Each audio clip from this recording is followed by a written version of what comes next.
इनके opening trades लेना शुरू करते हैं और आदित्य, सबसे पहले आपसे समझना चाहेंगे, बताइए ओपनिंग के बाद कहां पर है आपकी नज़र? पिछली ऑटोज़ में ही थोड़ी बहुत खरीदारी है, तो मुझे लग रहा है ऑटोज़ के साथ ही स्टिक करना चाहिए और बहुत ज़्यादा पोज़ीशन नहीं बनाना चाहिए, जैसे कि डिम्पी जी भी कह रहे थे जब तक कि पॉलिसी नहीं आ जाती है तब तक। तो हीरो मोटो मुझे लग रहा है कहीं न कहीं टू व्हीलर स्पेस में थोड़ी खरीदारी दिख रही है, बजाज ऑटो, हीरो मोटो। तो महिंद्रा मैंने शो के स्टार्ट पे ही बताया था, तो वो एक ट्रेड अच्छा चल रहा है, मुझे लग रहा है उसमें अभी भी खरीदारी करनी चाहिए। आपको अप मूव दिखेगा। दूसरा काउंटर हीरो मोटो जैसा मैं कह रहा था, उसमें खरीदारी करनी चाहिए करंट लेवल्स पे। 4800 का टारगेट लगाया और नीचे में स्टॉप लॉस इनको लगाना है 4600 का। तो एक अच्छा रिस्क टू रिवॉर्ड के लिहाज से भी सृष्टि मुझे लग रहा है हीरो मोटो में खरीदारी करनी चाहिए।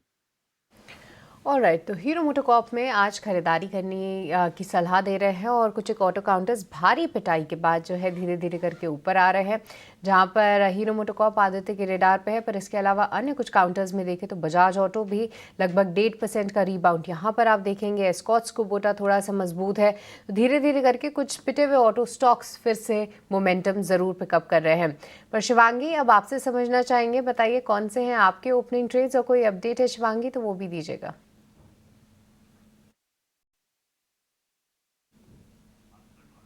शिवांगी, शायद आपको अनम्यूट करना होगा। जी बिल्कुल सृष्टि, ओपनिंग ट्रेड के लिए मैंने चुना है ट्रेंड। तो पिछले सीरीज से अच्छा रोलओवर्स यहाँ पे हम देखे हैं और कहीं ना कहीं हम देख रहे हैं कि स्टॉक जो है अपने 50 एक्सपोनेंशियल मूविंग एवरेजेस के ऊपर काफी कंफर्टेबली होल्ड करते हुए नजर आ रहा है।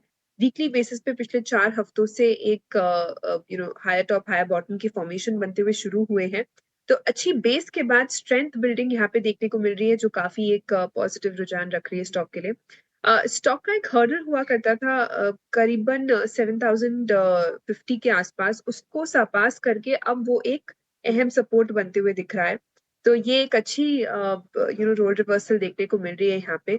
वॉल्यूम्स भी अच्छी तरह से ऐड हो रहे हैं, तो यहाँ पे खरीदारी की सलाह रहेगी 7450 तक के टारगेट्स के लिए और 7000 के एक स्टॉप लॉस के साथ। तो ये मेरी रहेगी प्रेफर्ड पिक मॉर्निंग के लिए। ऑफ कोर्स पॉलिसी का हम इंतजार करेंगे, थोड़े बहुत रेंज बाउंड मूवमेंट रहेंगे मार्केट्स में, बट ओवरऑल अच्छी बात ये है कि सपोर्ट्स को भी मार्केट काफी अच्छी तरह से इंटैक्ट रख रहा है और अच्छी तरह से हायर जोन्स पे होल्ड कर रहा है। तो थोड़े लाइट रहे पॉलिसी तक, उसके बाद एक स्टांस लेना अच्छी रिस्क रिवॉर्ड की साइन रहेगी। ऑलराइट, तो ट्रेंड यहाँ पर फिलहाल पसंद आ रहा है, साथ ही अपना व्यू भी दिया। पर शिवांगी, मैं आपका और साथ ही चंदन का को कॉन्ग्रेचुलेट भी करना चाहूँगी, क्योंकि आप लोग कई समय से जितने भी एक्सचेंज रिलेटेड काउंटर्स थे शिवांगी, बीएसई सीडीएसएल खास तौर से, मुझे ध्यान है कि आप लोग कई समय से जो है इन काउंटर्स पर पॉजिटिव थे। पोजिशनली भी जब भी हमने आपसे क्वेश्चन पूछा कि थोड़े बहुत वॉलेटाइल हो रहे हैं ये स्टॉक्स, क्या यहाँ पे प्रॉफिट बुकिंग करनी है, पर आप लोग स्टिक किए थे अपने पॉइंट पे कि यहाँ पर आपको खरीदारी ही करनी है। मोमेंटम काफ़ी स्ट्रॉन्ग है, आप देखिए क्या ज़बरदस्त मूव है शिवांगी। तो कॉन्ग्रेचुलेशंस आप दोनों को ही।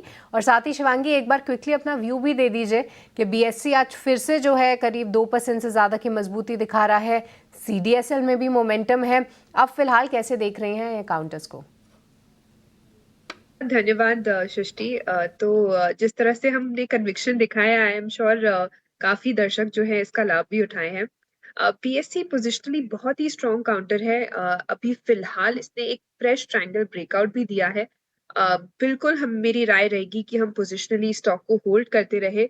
ये एक मस्ट हैव है पोर्टफोलियो में और बिल्कुल इसमें हमें बने रहने चाहिए। इन लेवल्स पे भी हम एक्सपेक्ट करें कि और हायर जोन्स की तरफ अच्छी खासी तेजी यहाँ पे देखने को मिलेगी। इमीडिएट बेसिस पे तो अगर हम बात करें तो 5600 तक के लेवल्स है, बट पोजिशनली अगर हम बात करें तो 6500 तक के लेवल्स के लिए भी हम इसमें वेट कर सकते हैं पेशेंटली। स्टॉप लॉसेस जरूर आगे की तरफ ट्रेल करते रहे और अपना पोर्टफोलियो डाइवर्सिफाई रखे और जरूर एक एक्सचेंज रिलेटेड काउंटर में अपना पोजिशन रखें। That's a very bold and साथ में ही confident call I would say Shivangi. So clearly 5600 के immediate targets, so उसके बाद 6500 तक के टारगेट्स भी नज़र आ सकते हैं बीएसई लिमिटेड में। एक्सचेंज एंसिलरीज में खास तौर से हमने कल एक्शन देखा और वो एक्शन आज भी बीएसई लिमिटेड के काउंटर पर बरकरार है। ट्रेंड की जब हमने बात की, एनएसई इंडेक्स का जो रीजिक हुआ था उसमें ट्रेंड और बीईएल दोनों ही स्टॉक्स निफ्टी 50 में एंटर होते हुए दिखे और इसके ठीक सामने डिविज लैबोरेटरीज और एलटीआई माइंडट्री जो है वो एक्सक्लूड हुए थे। ट्रेंड के साथ साथ बीएल, आदित्य एक राय बीएल पर भी आपकी जानना चाहेंगे। न्यूज़ फ्लोज के चलते और साथ ही इन दिनों काफ़ी सारे रिएक्शंस आ रहे हैं जिसके चलते पूरा सेगमेंट ही फोकस में है, लेकिन भारत इलेक्ट्रॉनिक्स लिमिटेड में क्या राय होगी आपकी?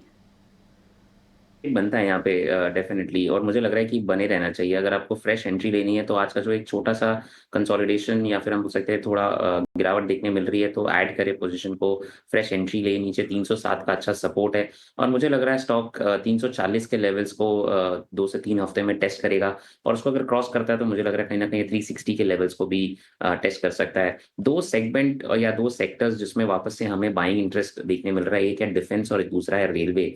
और मुझे लग रहा है कि आने वाले दिनों में आपको ये दोनों ही सेक्टर्स में अच्छी खासी बाइंग देखने मिलेगी। बजट तक एटलीस्ट हो सकता है कि इन दोनों ही सेगमेंट में और सेक्टर्स में अच्छी बाइंग हो, और अच्छा खासा अप मूव 10 से 15% का देखने मिल सकता है आपको। तो उसमें HL है, BEL है, मझगांव डॉक है, अगर हम डिफेंस की बात कर ले, और अगर हम रेलवे की बात कर ले तो इरडा और इरकॉन और ये सभी स्टॉक्स पे आप फोकस कर सकते हैं। डिफेंस और रेलवे, आदित्य सही कहा आपने। इनफैक्ट पिछले दिनों काफ़ी ज़्यादा न्यूज़ फ्लोज के चलते भी ये स्टॉक्स फोकस में रहे, और आने वाले दिनों में भी इंपॉर्टेंट इवेंट्स जब देखने को मिलेंगे तो डिफेंस, रेलवे, इंफ्रास्पेसेस पर खास तौर से नज़र होगी। और जब डिफेंस की ही बात कर रहे हैं हम, ship building and defence space से जुड़ी कंपनी गार्डन रीच पर भी एक नज़र होनी चाहिए। शिवांगी, इस पर आपकी राय जानना चाहेंगे। शुरुआती तेज़ी ज़रूर देखने को मिली और इस वक्त गार्डन रीच शिप बिल्डर्स में तेज़ी जो है वैसे तो इंटैक्ट ही नज़र आ रही है। स्टेट रन कंपनी है, कंपनी की कुछ खबरें आ रही हैं कि इन्होंने कॉन्ट्रैक्ट साइन किए हैं फॉर डेड वेट टॉनेज और साथ ही मल्टीपर्पज़ व्हीकल, जिसके चलते आज एक न्यूज़ फ्लो और उसका रिएक्शन। टेक्निकली चार्ट चेक आप कीजिए। हाँ जी, टेक्निकली अगर हम यहाँ पे तो एक वीकली बेसिस पे पिछले 21 हफ्तों के एक लोअर टॉप लोअर बॉटम के बाद नेगेशन देखने को मिली है, और यहाँ पे एक्शन अब शुरू होते हुए दिख रही है। एक बॉटमिंग आउट स्ट्रक्चर जरूर देखने को मिल रहा है, बेस काफी स्ट्रांगली नजर आ रहा है, तो यहाँ से एक डाउनसाइड मूव नहीं है। यहाँ पे स्टॉक स्टेबलाइज होते हुए दिखा है, पर अपसाइड के लिए फॉलो अप थोड़ा मिसिंग है, और थोड़ी बहुत और मेहनत लगेगी स्टॉक को चलने में। सो अगर पेशेंट है तो होल्ड करे 1850 और पोजिशनली थोड़ा 1900 तक के लेवल्स के लिए, बट स्टॉप लॉसेस जरूर ध्यान रखिए 1750 का, but slow and steady counter है।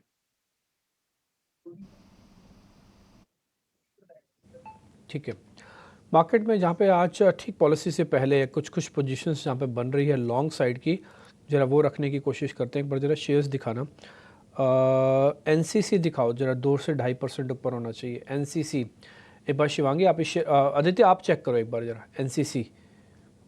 अच्छा लग रहा है मुझे डिम्पी जी, मुझे लग रहा है कि यहाँ पे खरीदारी फ्रेश कर सकते हैं हम।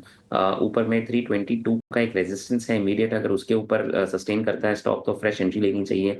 टारगेट यहाँ पे 332 का पहला आएगा, दूसरा 340 का रहता है, और नीचे स्टॉप लॉस हमको लगाना है 312 का, तो 312 के स्टॉप लॉस के साथ खरीदारी करनी चाहिए, और ऊपर के लेवल्स में आपको 340 तक टेस्ट करते हुए दिखेंगे। ठीक है, आज शेयर चल ज़रूर रहे हैं फ्यूचर्स की लिस्ट के अंदर भी मेरे को दिख रहे हैं, बट बिल्डअप बहुत स्ट्रांग नहीं है। आज से 2 दिन पहले तक जहाँ पे ओपन इंटरेस्ट कई शेयर शुरू में तो 25-25, 30-30% का बन जाता था, आज वो शेयर नदारद हैं। आज सबसे ज़्यादा जिस शेयर में ओपन इंटरेस्ट बना है वो यही शेयर है NCC, जिसके बारे में अभी थोड़ी देर पहले आदित्य आपको बता रहे हैं, उनको भी ठीक लग